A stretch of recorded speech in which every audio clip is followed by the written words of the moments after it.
Transcending beyond shallowness and superficiality, love is true reality, only teamed with agape.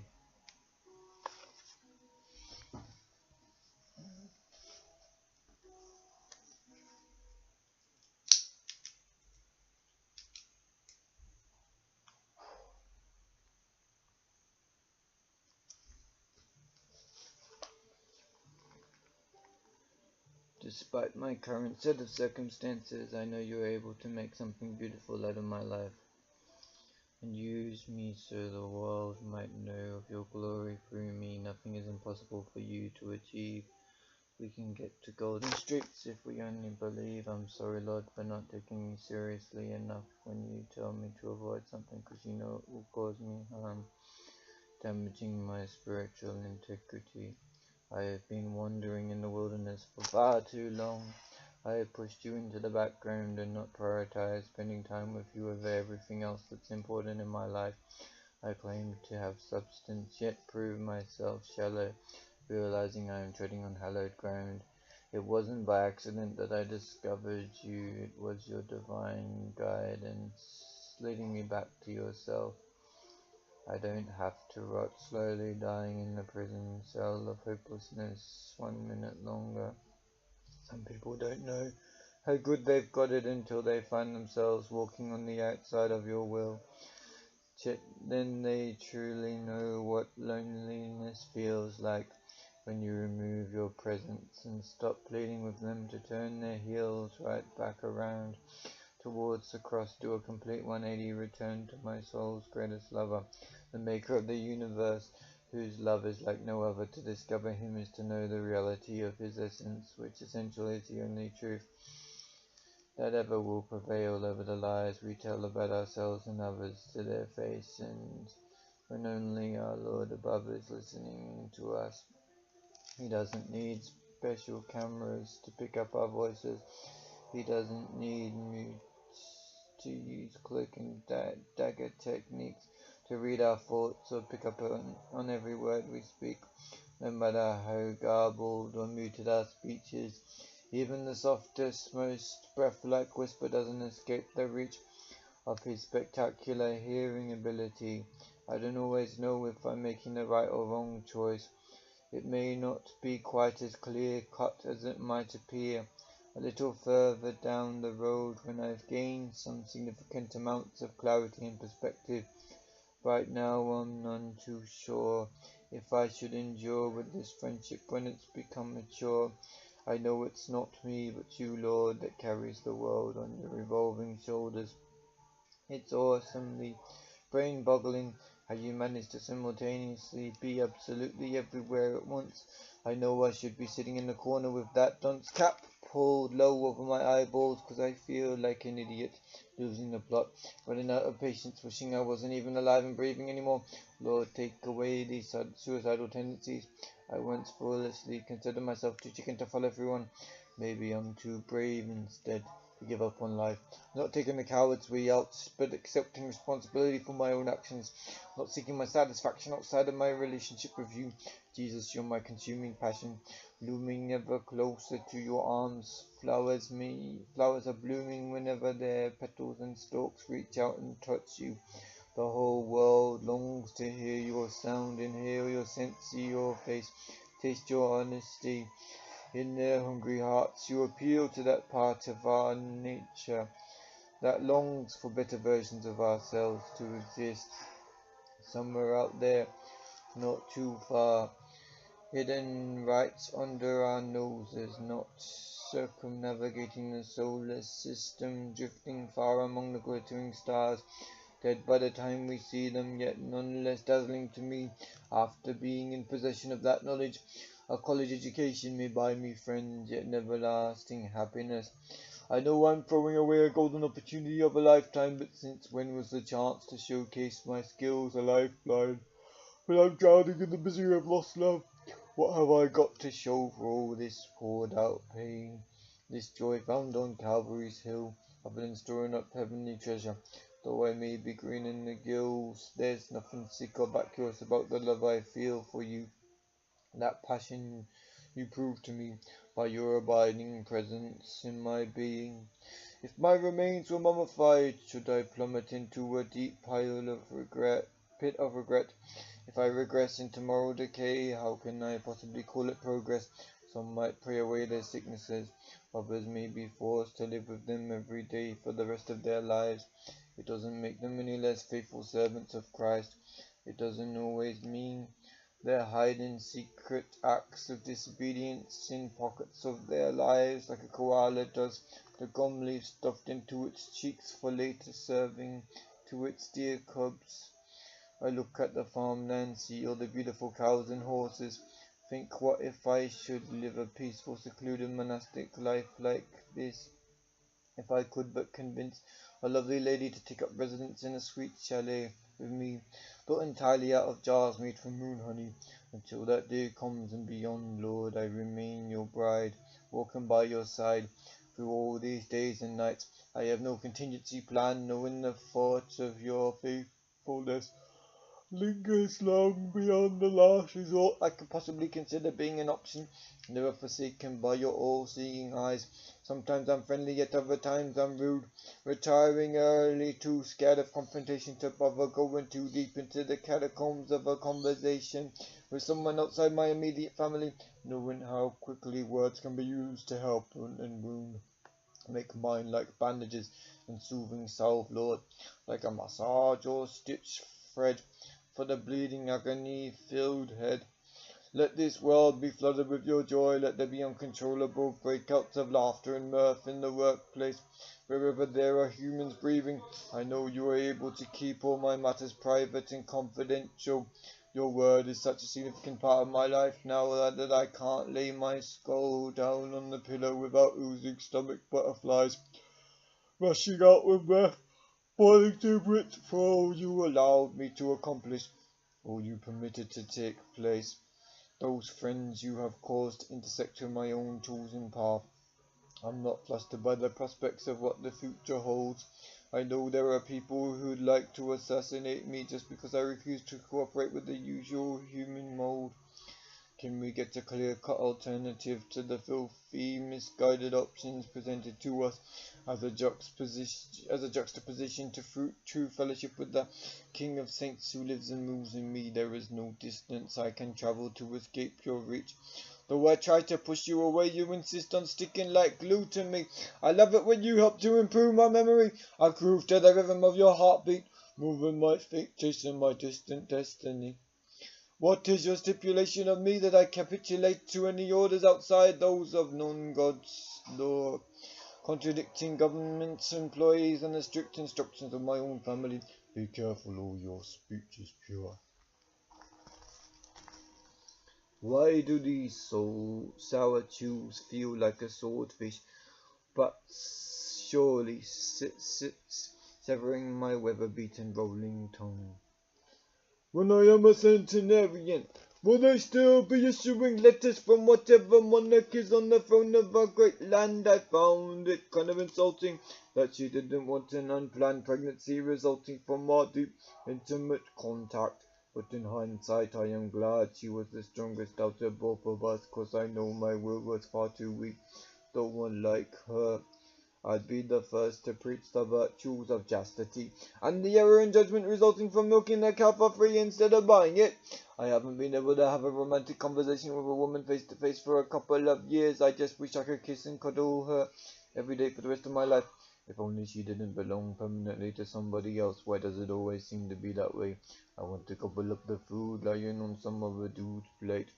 They tell me I'm an idiot 'cause I don't waste my time sitting in a classroom, when I already suffered through a decade of it, plus only 1 year less than the land of the long white cloud. If only I had the perseverance and self-discipline to get all my homework done and my assignments handed in on time. Those lazy rabbit habits caught up with me further down the track. Why did I think that cramming for exams the night before I do them was ever the springboard to a brilliant career? I should think a little more preparation might have served me in good stead. I have come to dread my prospects of the future. Uncertain if we have enough ballast to launch this hot air balloon of a relationship. above the level of moles, hidden away inside their rose-bed garden holes.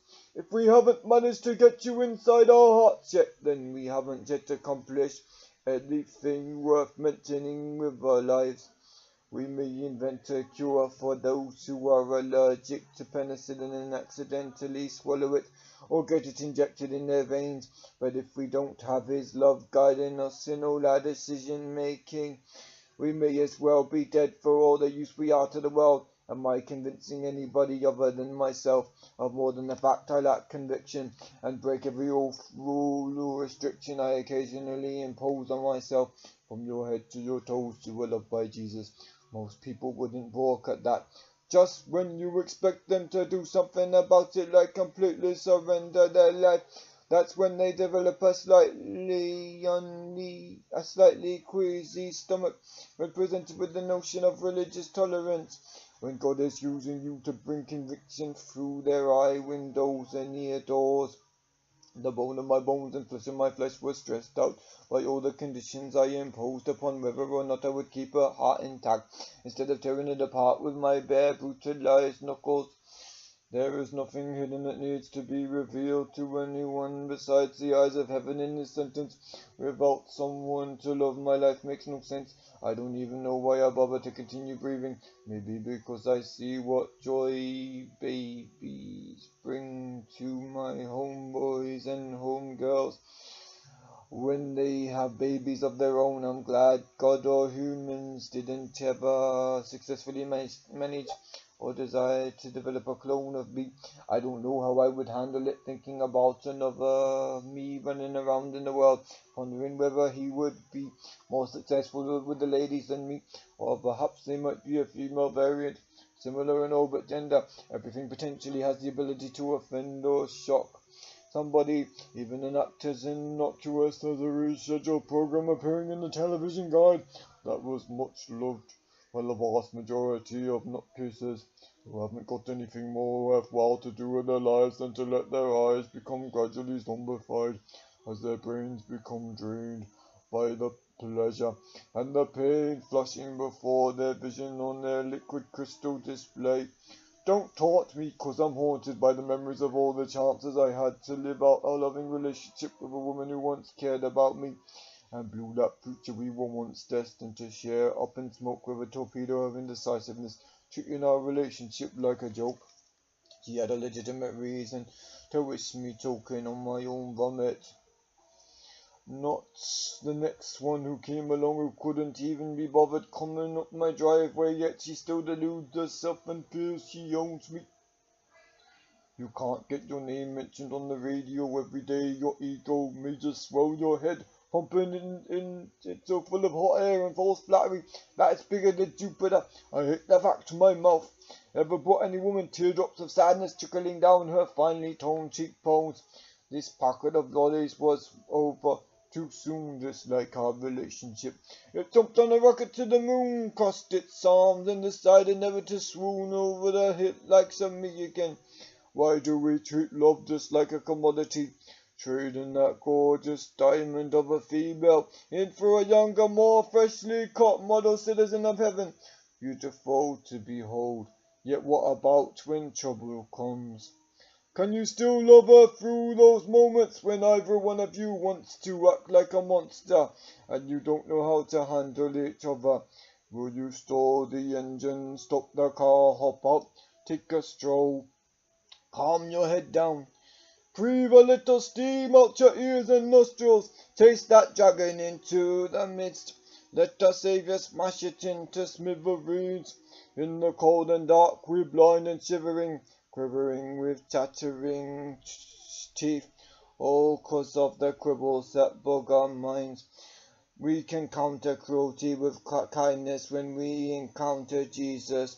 You know it should be a life-changing experience if nobody forces him down your throat, but you come willingly to that living water which keeps my boat afloat, preventing me from drowning in this hapless state of love's absence.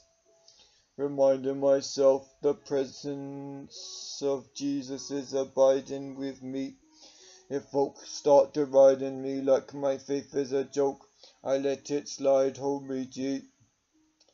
Their opinion and false belief ain't got nothing to do with who I am. Still one of Christ's precious little loving lambs. I'm not clamming up when you want me to speak. I don't need to jam my fingers down my throat, 'cause I'm already sick with the mick. When these lit beats hit me, bit with the urgency to inform the world it's in a state of human emergency. Forget about frequenting pubs, how about being drunk in the spirit? Give the scrubs something other to do with their time. Waiting in the unemployment benefits line, 'cause everyone is healed from every sickness and disease. There's no need for any hospitals, 'cause the world has got down on their knees and started screaming for help from Jesus. Imagine if all the prison cells were empty. Crime dropped to a record low of 0 misdemeanors being committed for the first time ever in history. For those who previously locked Christ out, have permitted him to infiltrate their psyche.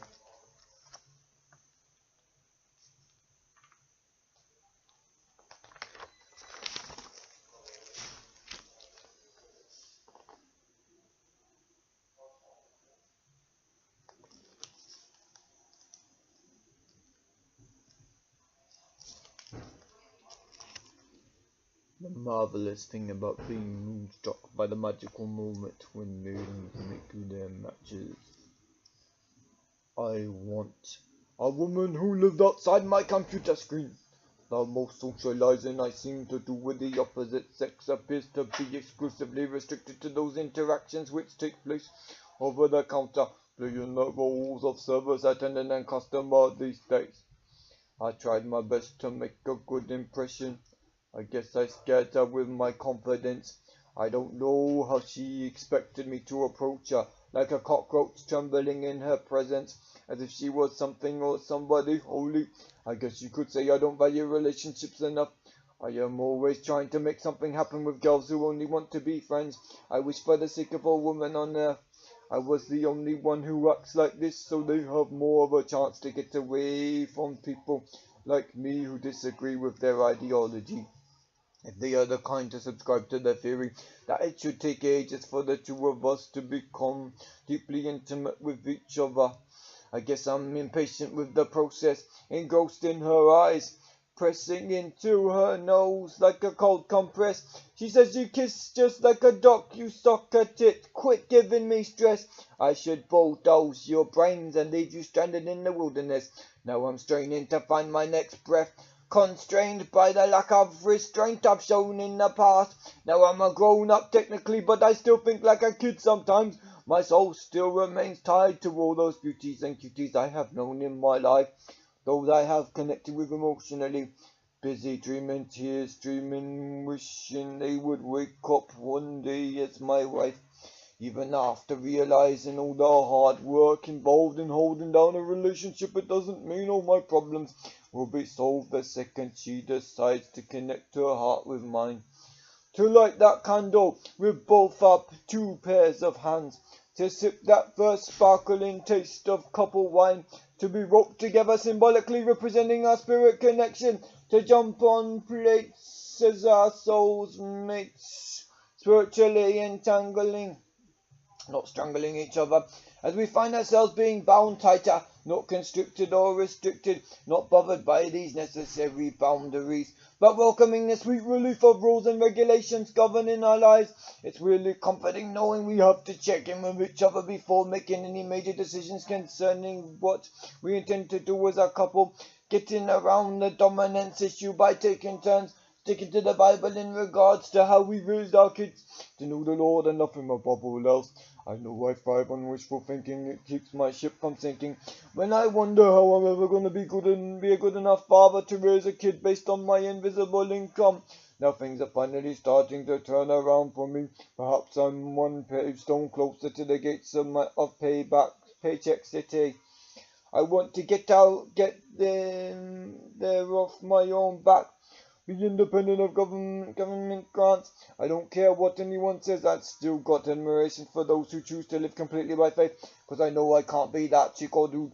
Or I could, but I struggle to overcome that fear of having no steady cash flow. 'Cause I spend like there's no tomorrow. Perhaps my biggest problem is my lack of ability to budget, which is one of the reasons why I'm still single. The other being the fact a tiny cat with a cloaking device twists knots in my tongue whenever I'm in the presence of a beautiful woman I think has marriage potential. I know the most essential thing is to act polite and treat her with respect, even if she has different religious or political views. Maybe we shouldn't even be spiritually roped together in that instance. But what if I'm already hooked? See, I'm far too easy prey. It's not like in real life she'd want to have anything to do with me. She just likes to read the things that I write. It doesn't mean if I was fishing for love in the real world, she'd give my bait a bite. I don't take it as a slight. If a woman I know in real life is always busy anytime I want to chill with her, 'cause I know I'm far more likely to see her at birthday parties. Though when I'm surrounded by her family members, it makes me super cautious. Careful not to suddenly develop a case of foot-and-mouth disease. Wondering why she disappears on me so suddenly. I'm sorry for all the women I offended with my words. If by taking offense, I didn't inadvertently draw them closer to the cross. I'm mostly just sorry for myself if I said or did anything that prevented her from wanting to have a relationship with me. I know my ex's family persuaded her that I wasn't worth fighting for. We had only just gotten back together. It was kind of awkward standing in front of her uncle. We could only hug, not snug, like we once did on the sofa, on the love seat in my room, the one that used to be upstairs in our old house, which she never visited because we were long gone from there by the time we first met. I was so obsessed with her, I would tell everyone how wonderful she was, even perfect strangers. More fervent about my passion for her than I was about advertising Jesus. It's crazy, isn't it, how the one you love more than anything in the world can just go ahead and desert you like that. But that's the name of the game with long-distance relationships. I never learn, I just keep taking the plunge from one into another one. Strapped to my rope with my diver's bell. But even if I could get out of this, honey, you wouldn't catch me yelling out for help, 'cause I need the joy as much as I do the pain. I gain way more than you do just from being in your presence, soaking up your wisdom. All the stories from your life which you share with me are grist for my mill. I thrive on all the delicate little details, digging up more and more from your reluctant to share lips. I know it was like pulling teeth from you to work up the courage to share with me, discussing the horrible circumstances your church was going through. You wished for a happier time when everyone was committed and you didn't have to chase up the pastor to deliver sermons to his own congregation. It's funny when the sheep are the ones rounding up the shepherd, isn't it? That's upside down. That's not the way the world should be. And I thought I was the one out of the two of us who lives on the bottom of the universe. Was I only meant for perfume-scented letters, traded back and forth, cherishing her oil-splattered hair, which you could only tell was a shade other than black when she got close enough to examine under microscope. I sent her feathers and shells. I personally handed her pretty petals as well to decorate her hair. She cared far more than me about overspending on a bikini. I would have just been happy to see her looking gorgeous and sparkly. She told me don't ever give me any gifts again, or I refuse to see your face. Still I embrace her memory. Truth may be harder pills to swallow than the pig swill of life-killing lies to some people. Watch me becoming a sinker into this deep sea of nothingness. Empty me of everything I am. Let me walk in the footsteps of the lion and the lamb. What is friendship if I leave it by the side of the road, squished like a toad, left to die high and dry? Wondering why I even continue living my life. I can barely string a sentence together, slurring my speech due to lack of sleep, not Harry Barker's. Walking off with my Johnny cakes, drenched by scotch and soda, spitting venom in my vocoder. She never said that it was over when we parted ways, though in this song of tragedy disguised amidst the mirth of the blue skies, which seemed profane to refuse to pour down rain on the dry plains of my pain-filled heart in a stinging absence. I still remember reluctantly gobbling the video store lollies I had purchased for us to share together, yet we never did. Like my intention became lost to buy her that television show box set, or that movie trilogy she hadn't watched yet. It wasn't like it was essential viewing. Now I'm glad her mind was never corrupted by that futuristic, philosophical, cannibalizing gobbledygook.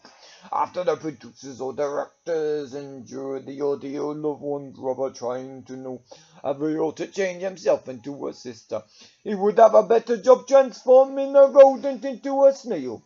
Is Adam's apple getting in the way of his plans to alter God's ideal for his destiny?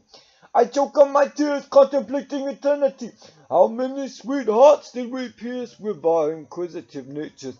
Does my reluctance to address my problems mean I am in denial of their existence, or just not willing to depress myself any more than I have already, being forced to take in all the voices from those who said we were perfect together and made for each other? Yet look at us now, just a past, nothing to each other. At least I know it's possible to convince a woman to love me.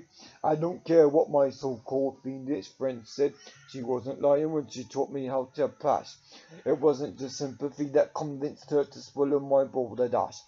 We were the ones who planned our wedding together, though it frustrated me, her no end, trying to educate me how to drive. When all I wanted was to smooch her belly button, like Dad used to do for us with belly boobs. I know I didn't have enough respect for her. I found myself increasingly losing it. The more skin she displayed around me, the more of herself she gave up to me. The easier she became, the harder I found it to love her. With the same mystery and awe I once did. Was I just kidding myself, thinking our limbs tangling together might result in a recipe for eternal happiness, and not everlasting disaster instead? If only I could turn the clock back and relive our love lives all over again. Perhaps I would never have responded to her questioning over my choice to only date a woman from a certain race. It's funny how relationships can be born out of arguments. I guess she must have wondered if she was just a token or a fetish to me. I can't explain how we would come to appreciate each other organically outside the context of our difference being a draw card and a magnet devoted to each other's arms. Perhaps our shared fate would have been enough if she was the only girl available in town. Then race wouldn't even be an issue in our relationship. I never reacted when she joked piercingly about wasps or those elderly gentlemen from my culture who picked a younger woman from hers. I'm not sure if such behavior merely amused or totally disgusted her. She certainly didn't internally combust at the sight of her aunt and uncle replicating such an attitude in their own approach to the art of romance. I've known a chick suspected of suicide because of the rhymes she wrote at school, but she seemed like the happy kind of lass. You wouldn't pick her for the type to fill her mouth with pills and empty out a glass, pulling no punches in her desire to end it all immediately. I never knew if her dad harbored such similar desires to top himself. We never talked about it. Of course, when he was in a horrible situation, when he was completely dependent on his family to be fed, washed, and do his ablutions, you could reasonably expect him to respond like Lot's wife, advocating bloody cold curses down upon God and die. As it was, he seemed to swing between a mocking approach to spirituality and a complete open-armed embrace of it. His mother's massages with suction cups and fiercely beating fists meant to alleviate the demons of pain plaguing his midst. I know my approach to love and friendship is abrasive. I'm just like sandpaper rubbing people up the wrong way, causing friction in this place. I wish I knew how to persuade with my words that all the world might chase life and not death. For far too long we have wasted our breath. We have chased those wreaths of reward from man at the expense of death, at the expense of pleasing our Creator. We have cared far too much about what's insignificant instead of what's truly important in the scheme of things. We have let those plagues of locusts devastate us. We have created a catalyst for our own demise, haven't we? I don't need to be reminded of all the wrong things I did in the past, but being aware of them should serve as a guide for my future. Let me not be doomed to repeat those same mistakes. I'm not so fatalistic that I assume it's my inevitable destiny to spin like a rat around the wheel, perpetually messing up and causing my Saviour's heart to break at the sight of me. Hasn't he already sweated enough tears of blood for my sake?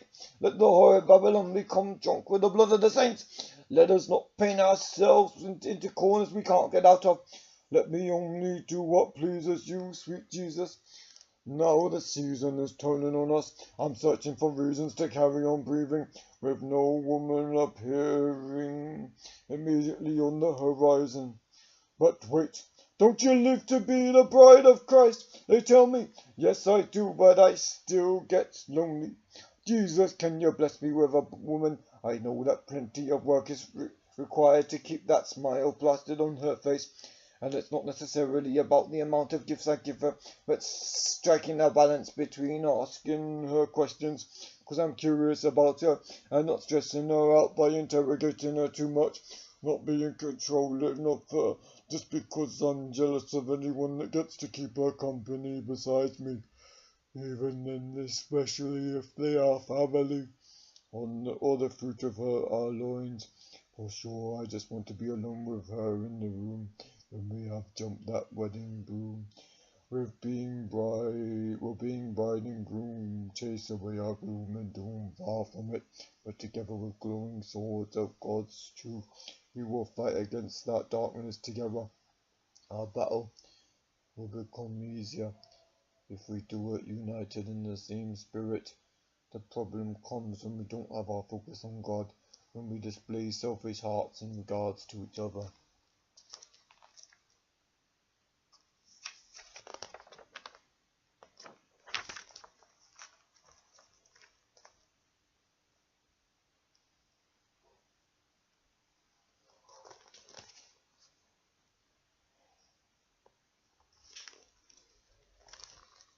If only we were jealous for more of others' godliness to be displayed in our own lives instead of to slay cash.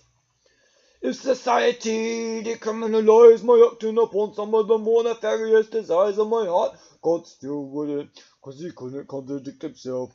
What he has called sin in the past, he will always call sin in the present and future also. I am engaged in a perpetual art of self-justification. I don't welcome being the victim of others' demonization of my character. I wish I could say procrastination and over-mastication were my sole vices, but I'm held responsible for my sins of omission as well as commission. What I neglect to do as much as what I participate in doing. Have I bitten off more than I can chew this time? Must the severed connection of a necklace mean my displacement from those I love? We have already had that judgment-related conversation. Should you cut off all contact with me, I only have myself to blame, I guess.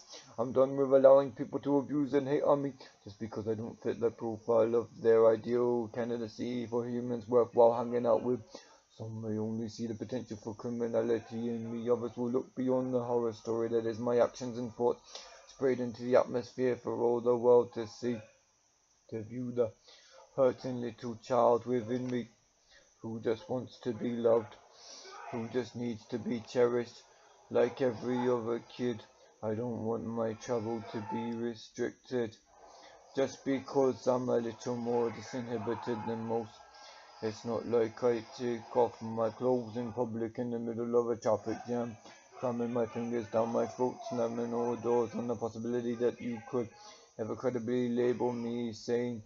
Some martyrs seem to thrive on others' perceptions of themselves, embodying the epitome of madness. Can I drift away so far from my sadness that it will never reach me again?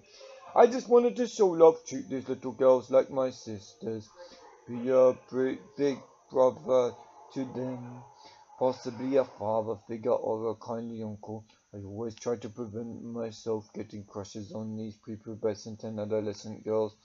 Knowing God was ever present with me, he never wanted me to jump the gun. He said it's better a millstone be hung around my neck than if I caused one of these little ones to stumble. Father in heaven, keep my spirit humble. That's the way the cookie crumbles. My belly rumbles at the prospects of satisfying my hunger. Though I have stumbled and fallen, my precious Lord will keep me from going under. The bow of the ship, he has equipped me to deal with every battle I face in this universe. How can I be a friend to these girls, compliment them and encourage them without creeping them out by pushing them into a relationship they're not ready for yet?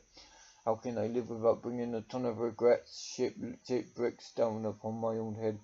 Some days I just want to lie down in bed, snuggle under the covers with my teddy bear, pretend there's a woman out there who will love me and care for me.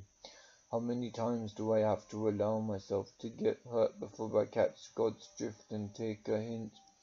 I have to squint to see beyond the barrier of my own twisted logic. It works as a barricade to the truth getting through. To stubborn old me who refuses to see how beautiful life could be if only I could learn to treat young women more decently, instead of scaring them into the shadows whenever I approach, for fear any acts of kindness they display toward me might be taken the wrong way. Please believe I'm a marmalade cat and not a tiger. My claws have been removed by my subservience to the law of the Lord, which transcends any government precept. One day I'm gonna have some little cobs all of my own, those seeds sown in the fertile soil of my ideal godly woman, whose skin is brown, who lets me drown my tears inside the pool of her heart, who never parts from me when I make myself so very difficult to care about and love, without her affection being reciprocated in the same measure she displays towards me. I don't need a woman to infantilize herself, to make herself more attractive to me. In fact, it puts me off to see her behaving childish instead of mature, coquettish and Lolita-like. I don't need those nymphs I'm pursuing. A real holy woman.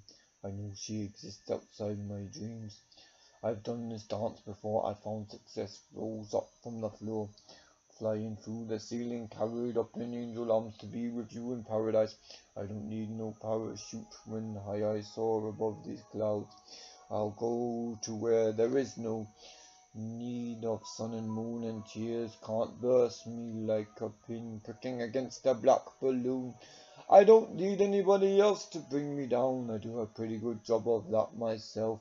How can I explain this anchor that keeps me grounded, preventing me from getting carried away and drifting away into dangerous waters? Though they may appear pleasant enough at first instance, they can quickly become wild, woolly, and more than slightly turbulent.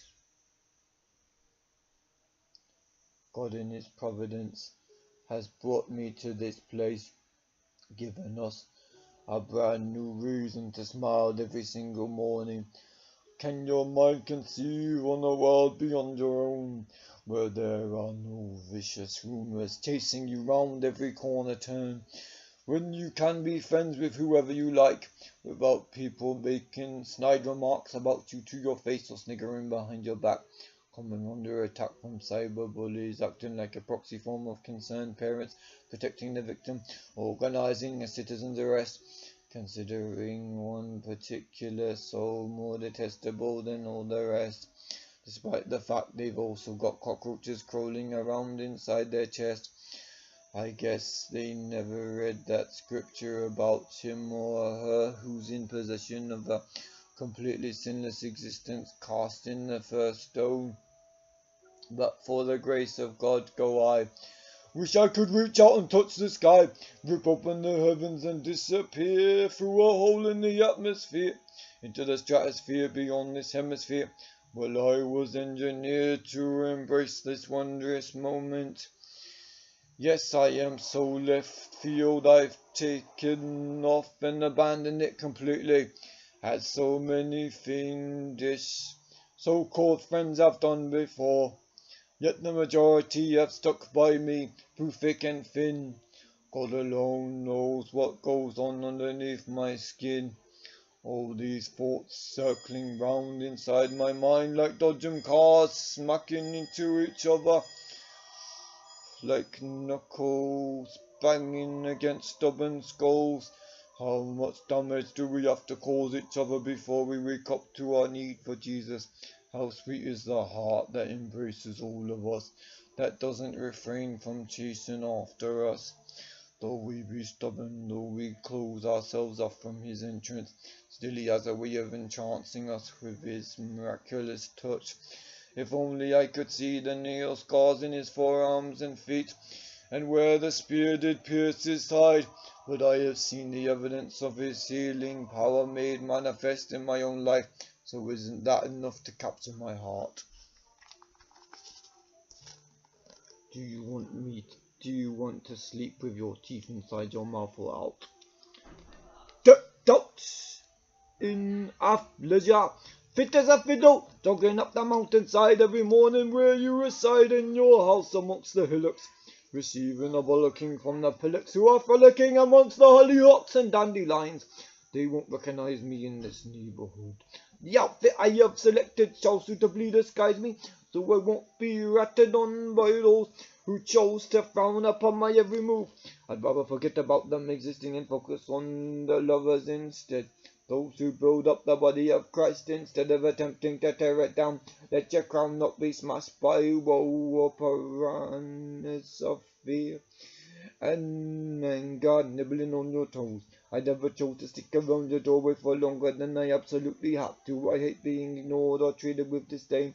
I'm chained to my rage, waiting impatiently for these manacles to rust and fall off me.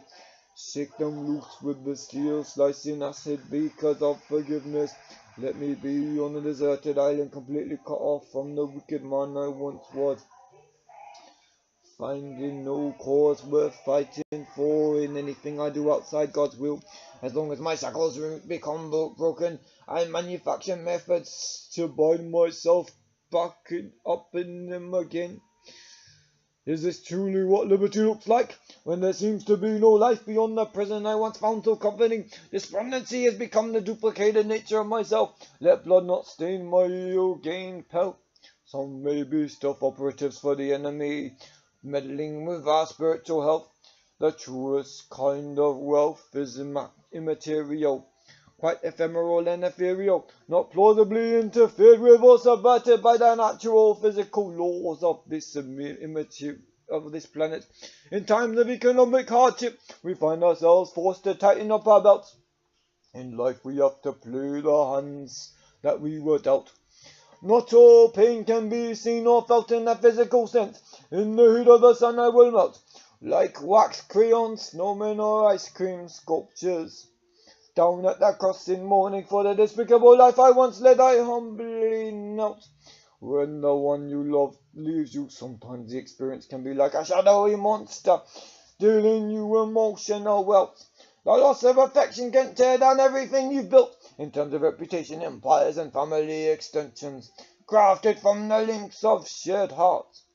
Perhaps you think my mouth should have come with an inbuilt filter, 'cause I seem to lack remorse and guilt. On the surface, though I feel it deep down inside, I just don't let it show. Can I be used like a holder till you're filled? Now I come on the scene, armed to the hilt, willingly yielding control of my destiny to the one who made me in his image, sifting for precious stones hidden amongst the sand and silt. Birds will soar above the wind, depending on the way they tilt their wings. They say, there's no use crying over milk that's been spilt, but what about teardrops? How can I make that rain stop on the cheekbones? That torrential downpour that leaves her totally soaked, drenched in sweat and sadness. We are all knitted together like individual seams comprising patches on a quilted cloth. You wouldn't catch me dead crossing those roaring falls on stilts. already far too high above the earth for my own comfort. Jilted lovers may have a reason to hug a grudge, but they may find it squeezes them to death when it wraps its seductive sparkly claws around their necks, constricting the air they breathe like a boa. The more they swallow that toxic brew of bitterness, daily giving up more of their purity, surrendering each part of their personality, till they are only made distinguishable by their diverging first and last names. I found it awfully disturbing to see how many would shamelessly admit to participating in the youthful feed of twits, who get twisted up in the mindset of the devious and great, who seizes any opportunity to pull us up the righteous path. You have to be strong in your faith if you want to get into this game. Persistent through my lethargy, burning down the effigy I once established in honor of my prophetic apathy. Is your heart's territory I am yet to discover. If I still find myself lashing out at my parents at the slightest provocation, might I still require some deliverance from all that promotes and provokes violence in me, from all those who seem to be begging to be punished for a crime they didn't commit, possibly because of some experience they had in the past. The only thing capable of dislodging their previous ache being to groan under the weight of one heavier and more harmful, with exception to the best cure of the hand of the Almighty reaching to her, giving us rest and lifting burdens off us. Let's not get hung up on folks' different ways of operating. Can we cling to the ones who love us, who remain by our side, though we fiercely confront them? How many people do we have to push away before we wake up and realize we're the problem? There has got to be a solution hidden out there. Can we quit talking about each other in nasty ways under our breath? If we truly believe in life after death, hadn't we better start living like every moment is gonna be our last, and cherish that time we have remaining with those who choose to love us despite our foibles? Our hours with them are like dainty baubles, easily destroyed and tediously replicated. I am devastated by those friends and lovers who walked away and locked themselves out of my life, so I can't imagine how your heart feels right now. But all I could ever do was put you through more pain. I couldn't give you the kind of life you deserve. I would just make you miserable if you chose to be mine. At this point in time, I have nothing to offer you. Maybe when this bird has grown some wings and flown over the singed hills. Look at all our promises burnt to cinders. Let them not linger upon our memory banks. Let us find fresh rivers. I know you could get a guy at the drop of a thimble. What do you want with me? Am I more than a mere symbol of prosperity? You don't want me, you don't appreciate me for my personality, you just have a fetish for my skin. There was a time I would have been happy with your shallowness, so long as it got me most of what I wanted, out of the bargain of having someone to spend my life with. But I want you to want my craziness as well as my unfulfilled potential to put food on the table. If only you knew how much a Babel still rages furiously in my mind. Though we are esteemed and highly favored by the Lord our God, it's easy to lose sight of our true calling and purpose. I need that outside perspective to help me see inside myself. Look at my gob-dripping pools of blood on the wet carpet. Won't you make a mountain out of a molehill with me? Blow this whole thing out of proportion. Is that what I'm doing? Oh, wisely getting out of this vicious soul-crushing box before it kills me. Should my future in the foot just to taste peace?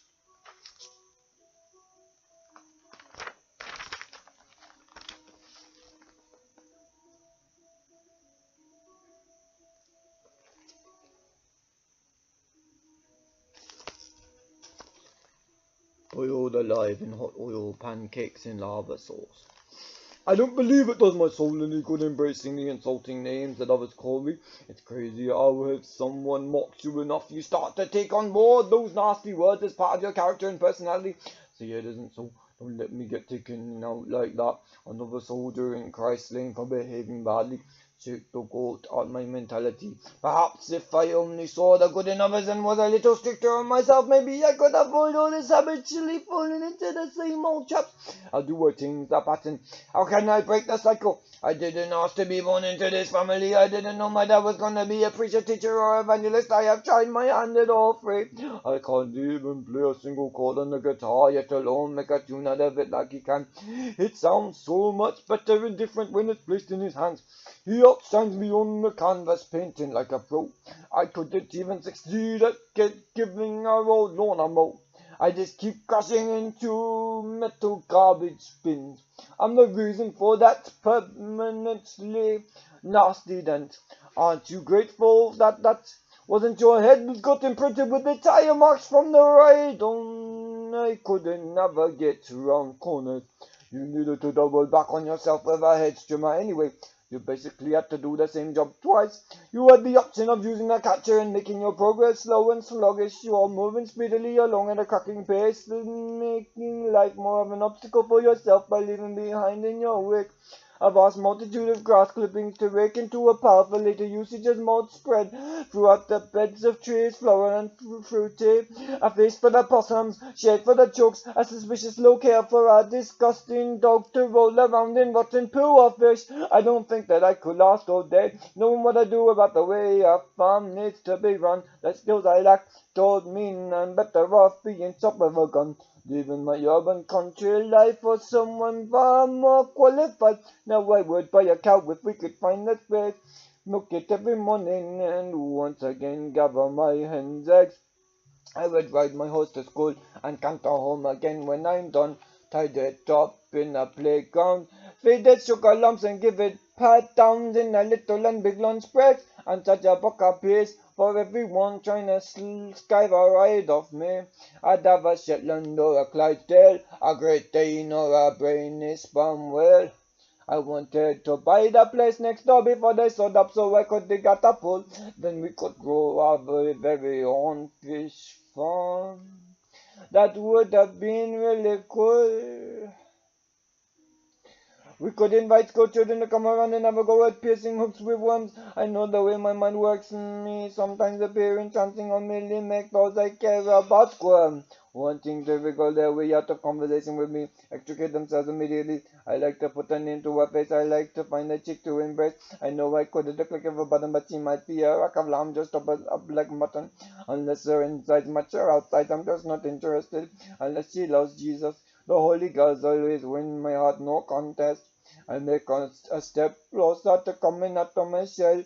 Although it went awkward, it was coming well enough to see I didn't completely embarrass myself. Though I completely lacked confidence in my delivery. Some ladies find that charming. Others may respond with a thought bubble of get that mutt away from me. I don't know exactly what she was thinking. She stuck in me the convenient exit from a conversation. I don't know what made me bring up the least likely conversation topic possessing potential for expansion into interesting territory. I guess somebody would do with that and young ladies. My powers of persuasion to make a woman want to stick around me left me a long time ago. If I ever possessed them in the first place, it was probably in truth just a way of being polite, not wanting to appear rude. That's why she didn't disappear and humored me almost all the way to the altar. It's hard to say no to such pleading, begging, pathetic dog-like sincerity with determination. I hope to succeed. Though it's been a few years since I persuaded a woman to want to have anything to do with me, I just make them pretty ladies want to run away as soon as they look at me. They say I'm over eager, jumping the gun, not respecting the thrill of the chase, the pace of unfolding battles of romance. The dance required the steps pre-choreographed by God, careful not to stir up the sleeping dog of love before it's time for her to wake up to the possibility that she might consider a future with me was something worth exploring. It's not a crime to be boring, but I hope she can find me interesting enough to hold her attention for more than a fleeting second. Although I jumped a few pebble stones ahead of where we were meant to be on the riverbank. It's enough to know her name. In time I will get to know more about her than just what she hates or simply doesn't appreciate all that much. If she likes displays of machismo, She's come to the door of the wrong bro. Why does she want somebody who will love and cherish her for the rest of my life? She's come to the right place. I'm afraid to face this future alone. I want to pass on an inheritance to my kids. I want to leave a legacy of me behind. I want to carry on my ability and DNA form. When I'm gone, I want my kids to have twice the gifts and talents I ever did. I want them to excel and outshine me in every single way. I feel my life is stripped of its higher calling and purpose. If I am not able to fulfill that commandment to go forth and multiply, everything else I will ever accomplish in life pales in comparison to the magical moment. I can understand my home is pride when he takes confidence. He has a child as well as a bride. I long for a son or daughter to call my own. I take confidence when I'm a child of the Most High God. I may not have a family of my own, but I'm part of the biggest family of the universe. Beyond that which may be produced by my loins potentially. Why do we define our identity by our groins? Surely there's a better way. It is in the God we choose to love that makes us who we are. The God who made the shining stars, who holds us closely to his heart. It's easier for some people to display love than others. We are a cold, frigid culture, not like those who meet and greet with a kiss on each cheek. Not that I would want some random dude or smoking auntie to do that to me, but it's nice when a cutie does it. I'm not forced to choose to love me, so long as she is way more devoted to Jesus than anybody else in her world. If the church is in her heart, not just an app on her phone. No, notability events can easily be discovered if you leave no stone uncovered in your litany of daily details. In the midst of all this noise, help me still to hear your voice when my choice has all but been spirited away in a Rolls Royce out of reach. I know I'm a pestilence, fucking you until you wanna scream. When will I get the message or take the hint that you're taken or just not interested? Too young, too old, too hot, too cold. Any excuse under the moon will do. Meanwhile, I find myself becoming increasingly Looney Tunes over you and I don't know what to do. At least I can say I struck up the courage, plucky and determined. Indeed, and I felt as if I was going into battle with a live chicken, attempting to separate it from its head against its will. It's been so long since I stuck myself in the game. I've completely forgotten how to play, and now at last a suitable female comes my way, and I don't have the slightest clue. Thank God for that book I read about commandments for relationships. Now, if only I could persuade myself to put it into practice. How exactly I'm capable of doing so, I'm not entirely sure. It's way too soon in the piece to pledge my undying love to her forevermore, unless I want her to call the police for demanding more than a high five from her at first sight. She would be right to slap me in the face if I came across so harassing and pushy like that. It seems like her mum is the boss and her dad just does what he's told. But I'm sure that's not the way it is behind the scenes. Because I thought it was like that with my mom and dad, but my mom caves in far more often than my dad does to any major life decision that the two of them have to make. I don't think it's necessarily that she's down with submission. She's just not the kind to chase down confrontation, preferring tact and diplomacy, turning away rough with a gentle answer instead.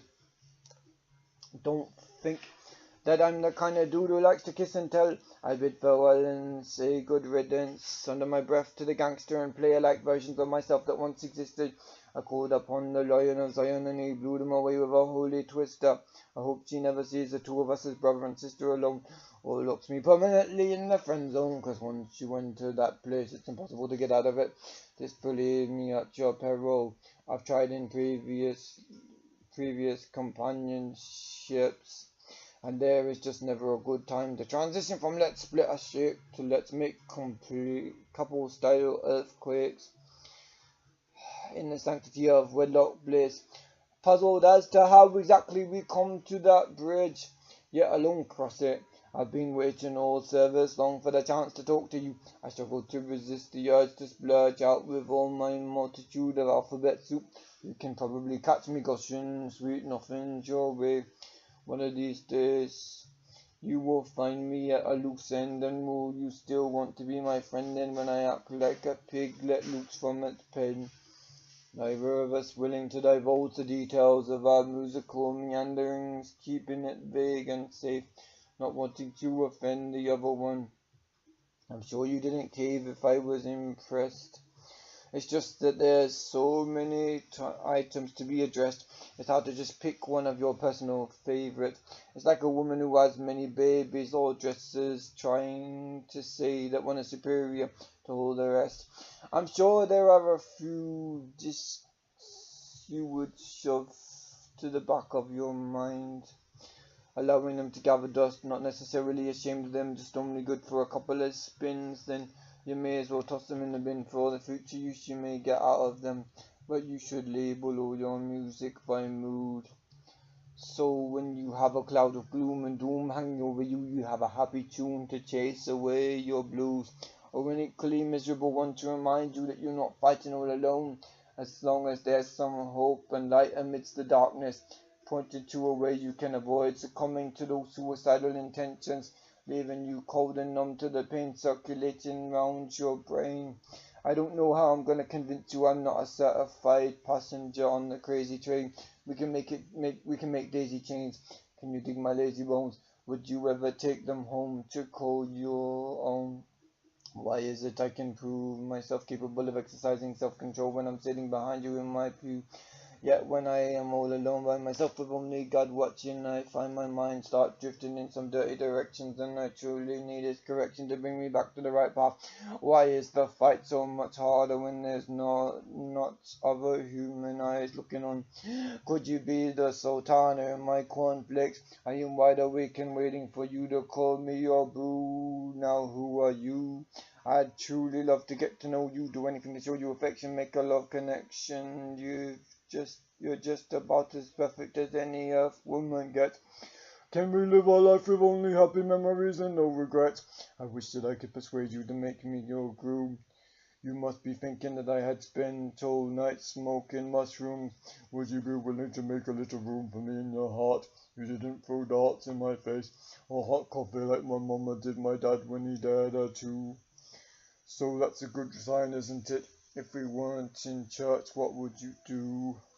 If we weren't on its premises or outskirts, would I have to wear a hairy shirt, feeling the itchiness in punishment for having carnal desires, or flagellating myself, throw my body in the fire every time I step close to you?